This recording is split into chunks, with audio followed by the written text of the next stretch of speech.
Good afternoon, everybody, and welcome to Something to Talk About Live. My name is Liz Owen. I'm the Director of Communications here at PFLAG National, coming to you from lovely downtown Burbank, Los Angeles, California. We'll be taking your comments and questions as always. And as always, I'd like to introduce you to my favorite partner in crime and colleague, Jean Marie Navetta, PFLAG National's Director of Learning and Inclusion. Hello, Liz. Hello, and hello from Palm Springs, California, everybody, and welcome to Something to Talk About. I am really excited about today's program because we are talking about one of my very favorite things, which is being a giant nerd. And I have all my props ready. I have 2 sonic screwdrivers. I have my Star Trek insignia. I've got the Pink Ranger. I have Brienne of Tarth. We are going to have a conversation about queer coding and queer characters, and I am so excited to have 2 of my colleagues from PFLAG National with me to do this. First, my partner on my team, Jamie Henkel, who is our Learning and Inclusion Manager. And from our chapter engagement team, I'd like to introduce and welcome back Sean Connors, who are both my nerdy friends, and we are so ready for today, right? So for those of you who are playing along, we definitely want you to be part of the conversation, so you can make your comments on Facebook or in YouTube. And if you would like to know what article we are using this week, we are using an article from Sci-Fi Wire by S.E. Fleener, which is called 7 Queer Fantasy Shows That Will Make You Feel a Little Bit Less Alone. And this has caused a lot of conversations at PFLAG. We've spent a lot of time prepping for this because we all had so much to say about it. Thank goodness I work with nerds. So let's take this conversation on. So the first question that we put out there, the author was really great, listed out some interesting programs.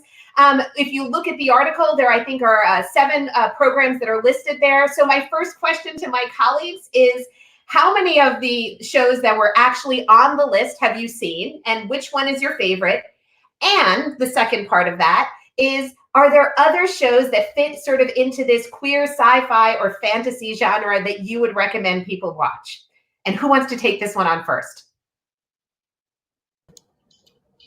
I can go first.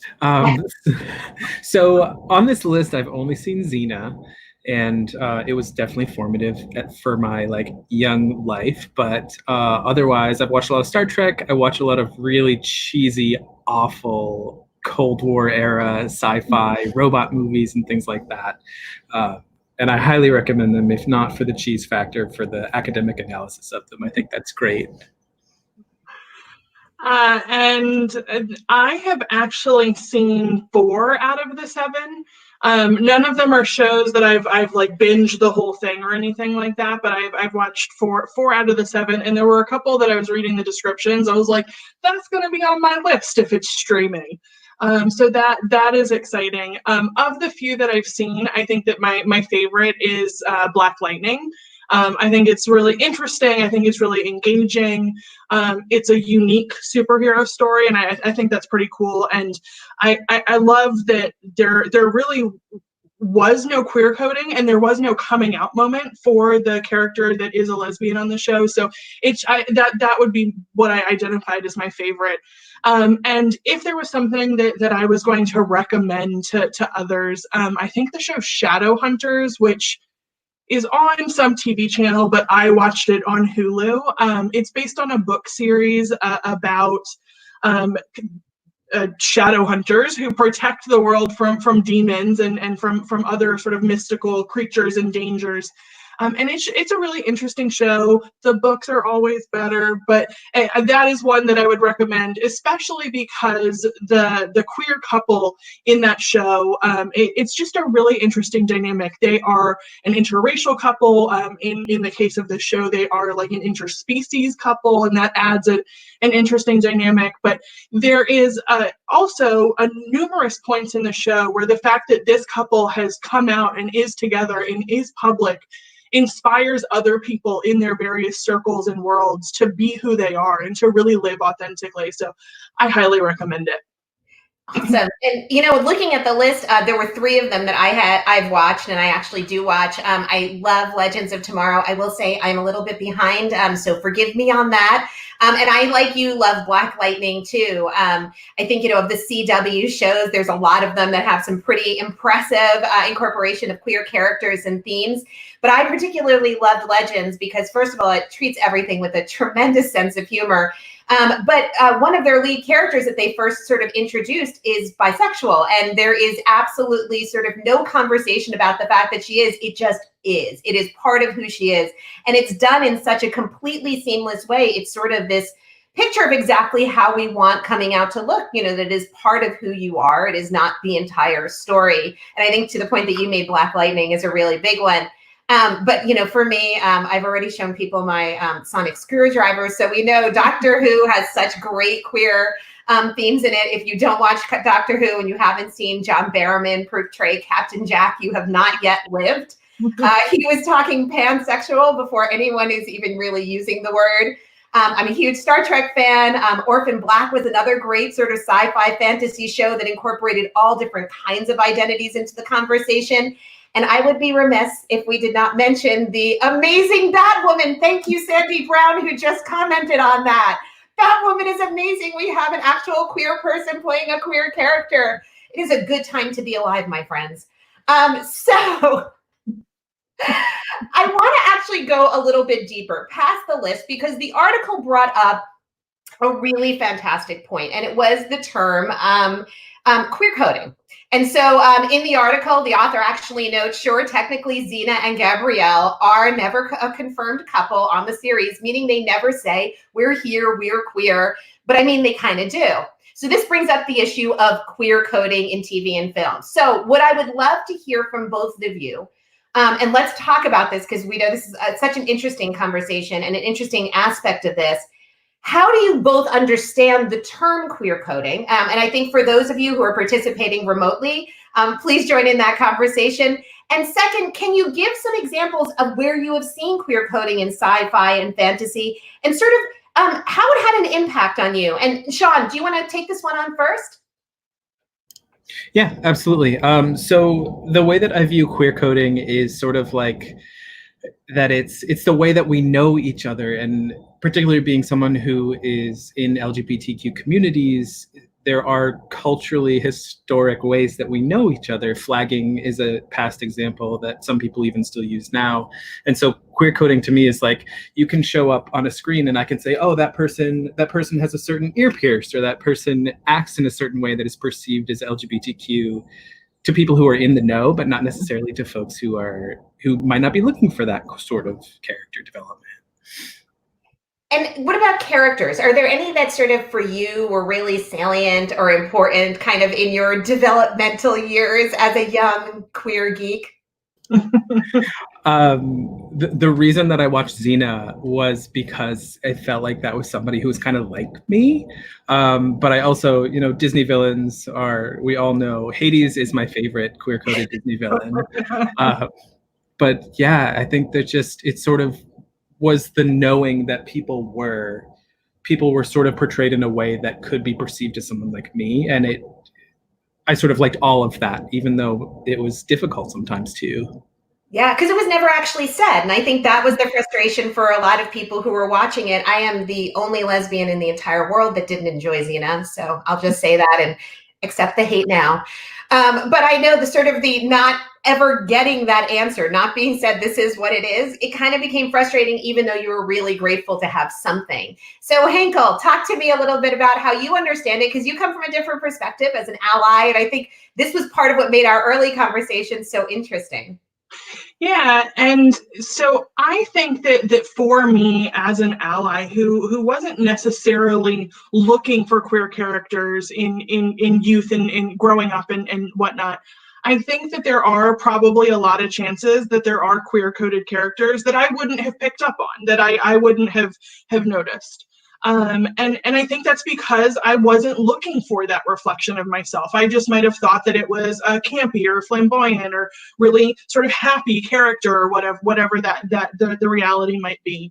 I also sort of, as I am getting older and as I am owning my nerdiness a little bit more, do have a harder time distinguishing between queer coding and queer baiting in television and movies and whatnot.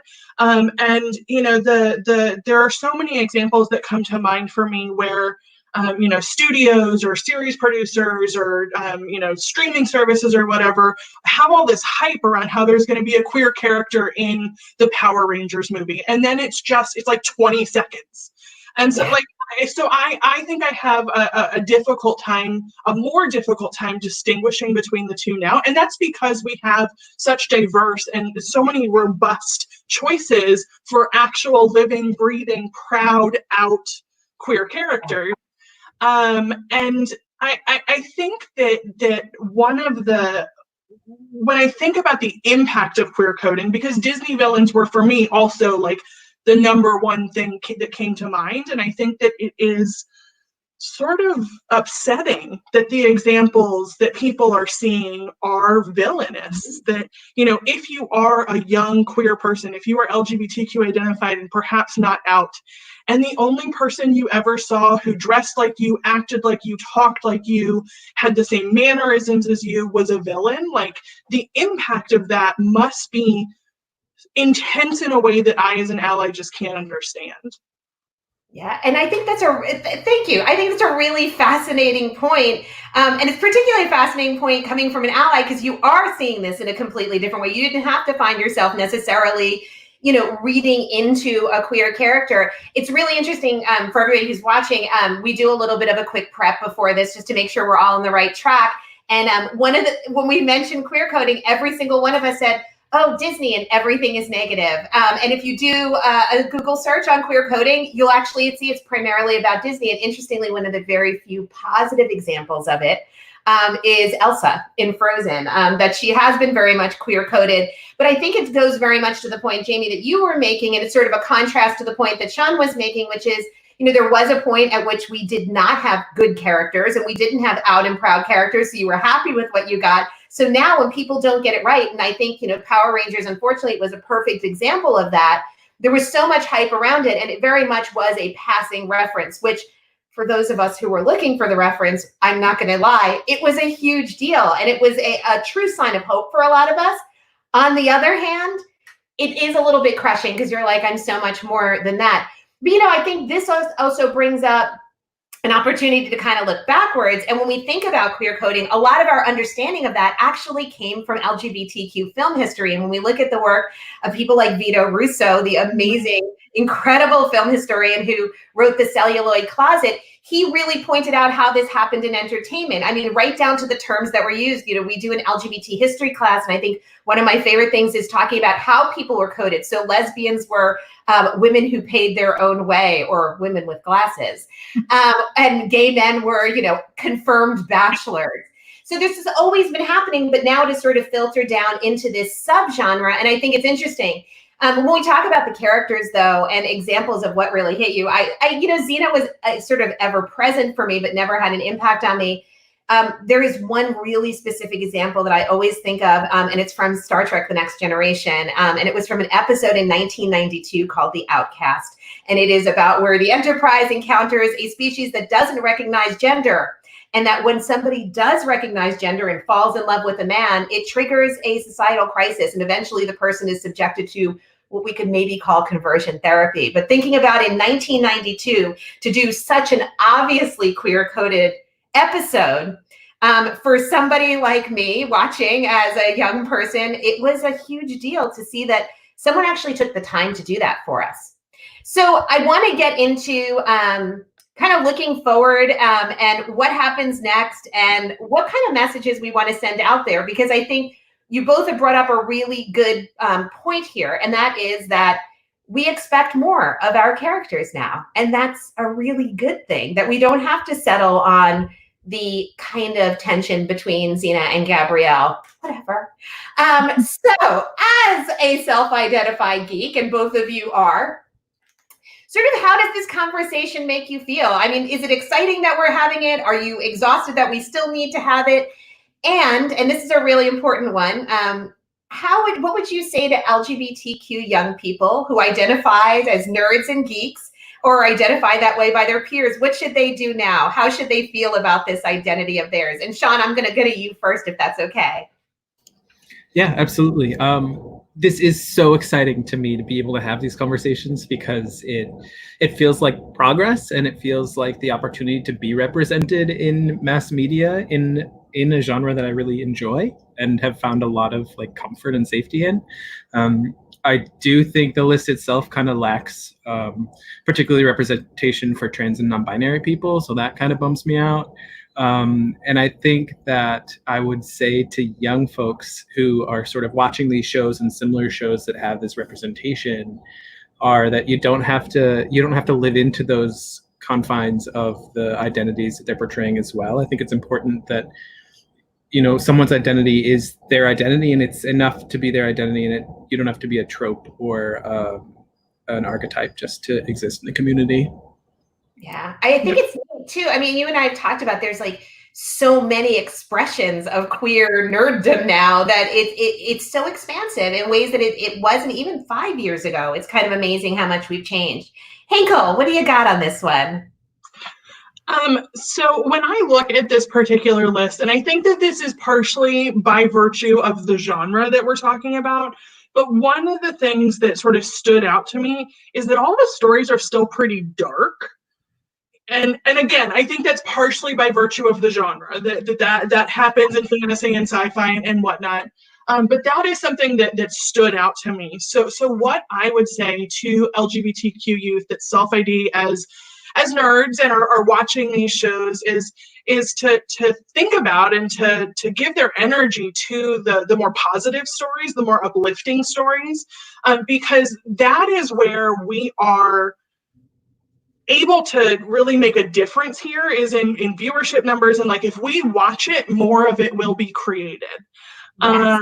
And the other thing that I would say to an LGBTQ young person that is also a little bit nerdy or a little bit geeky is like, let your nerd flag fly, kid, because you do you. And I am somebody that I think growing up tried to hide those parts of me a little bit.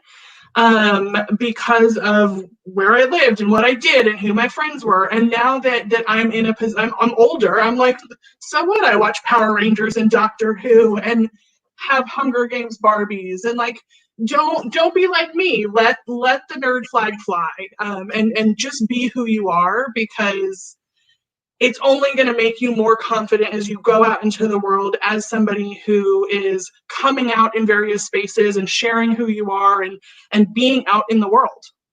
For those of you who don't know Jamie and the relationship that we have, we recently have discovered that we are sharing a brain. Jamie, in my notes, it actually says, let your geek flag fly. So that was going to be my line. So once again, you have been in my head. So thank you.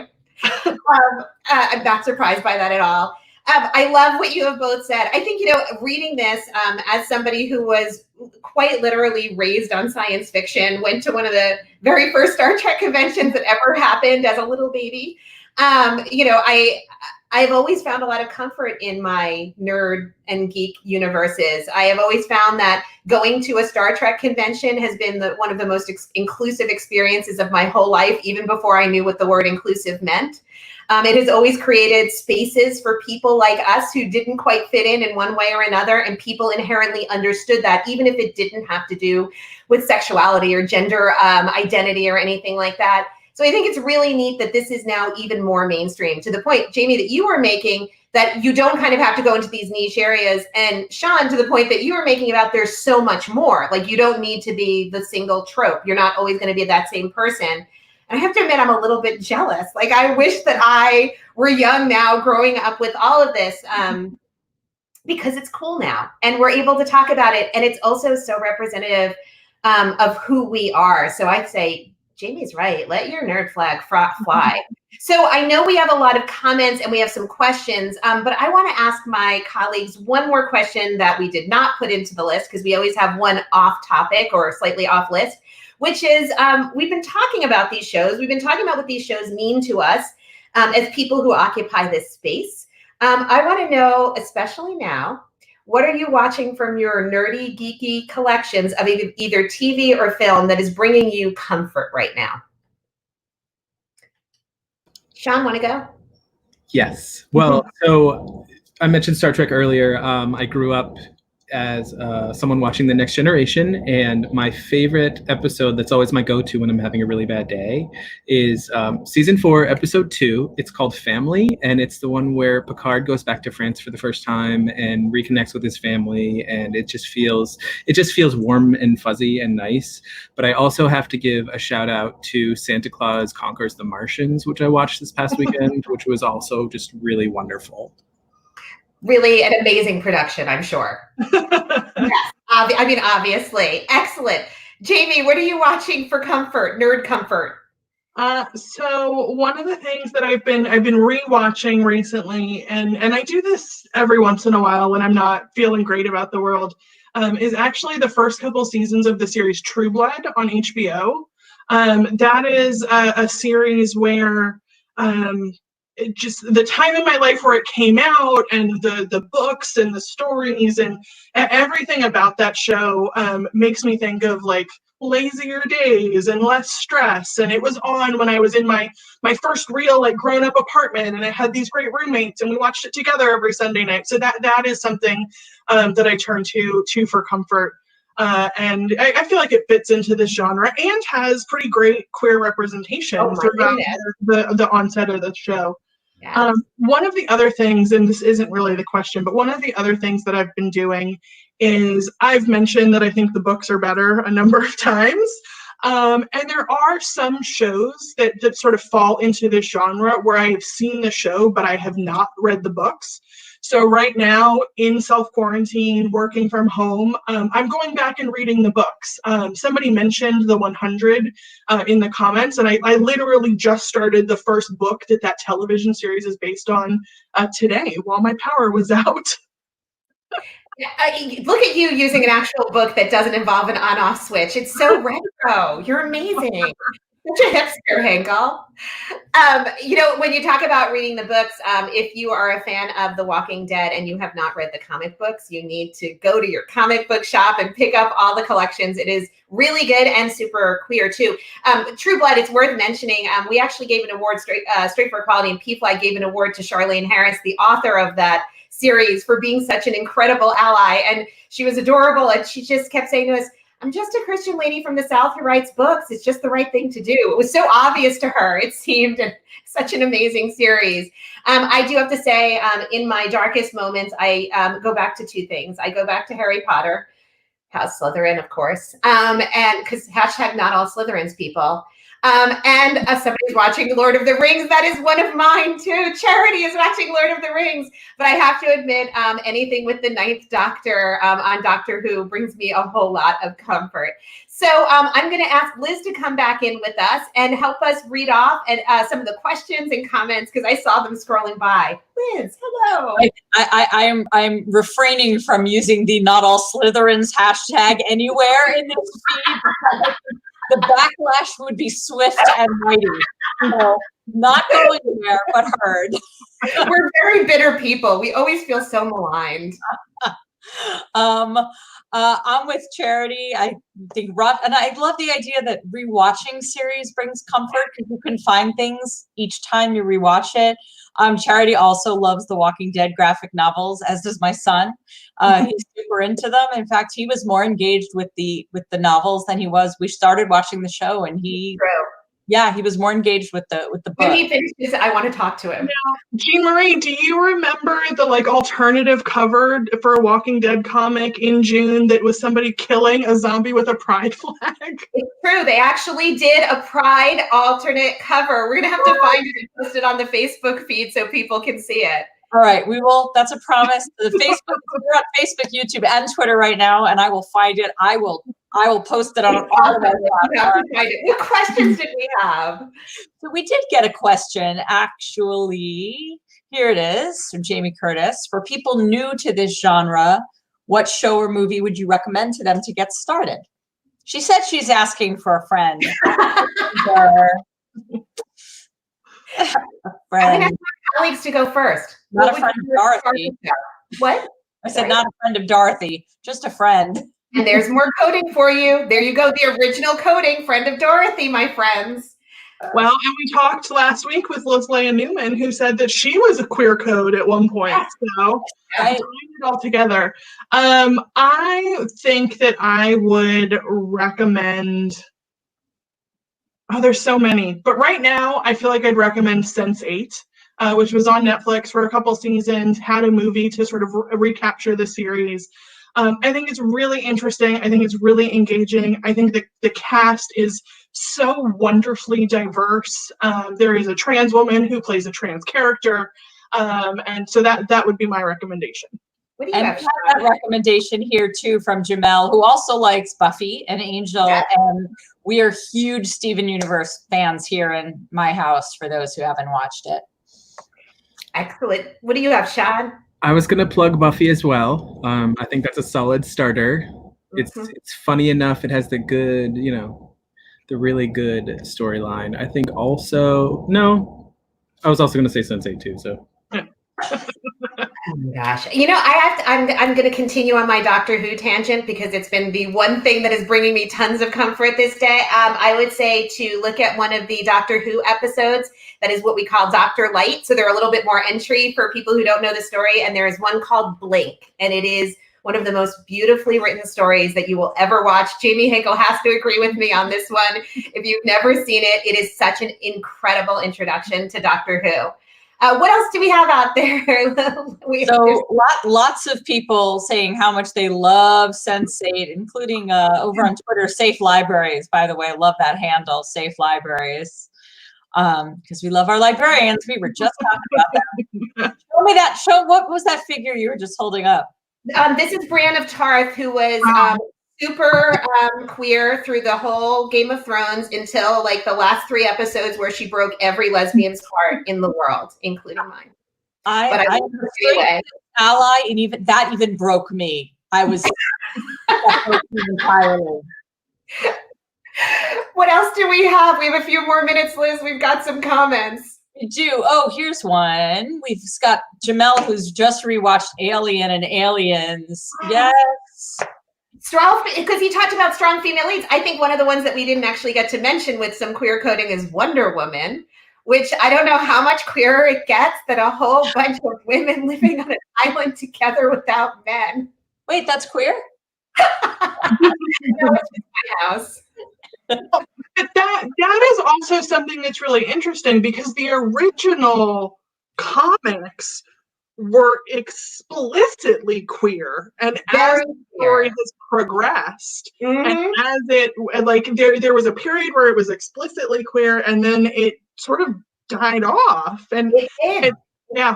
It kind of got censored. If you've never read the history of Wonder Woman, it's worth looking into how she kind of evolved, devolved, and then re-evolved. Liz, I know we're getting close on time. A couple more 2 minutes left, but somebody suggested Winona Earp. Has anybody been? Yeah, it's actually on the list. So if you read the article that we used today, it's actually one of the suggestions. I haven't seen it yet, though, but it looks interesting. All right. I think we need to add that one to everyone needs to add that one to our lists. Well, I have seen a couple episodes of Winona Earp, and it's good, but it's one of those series that was a little bit darker than what I was looking for when I started it. So I watched the first 3 or 4 and then moved on and know that I will go back, but it's a good one.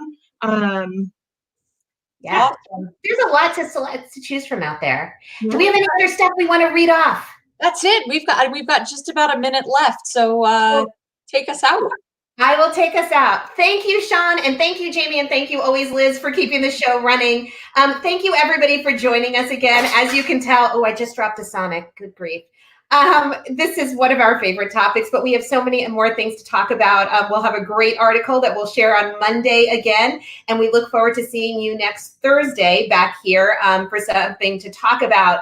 So appropriately, I get to quote Doctor Who, as I do every week, which is to run fast, laugh hard, and most of all, please be kind. My name is Jean Marie Navetta. I'm really, really happy to have this time with you. Thank you so much. Have a great week. We're looking forward to seeing you next Thursday on Something to Talk About. Bye.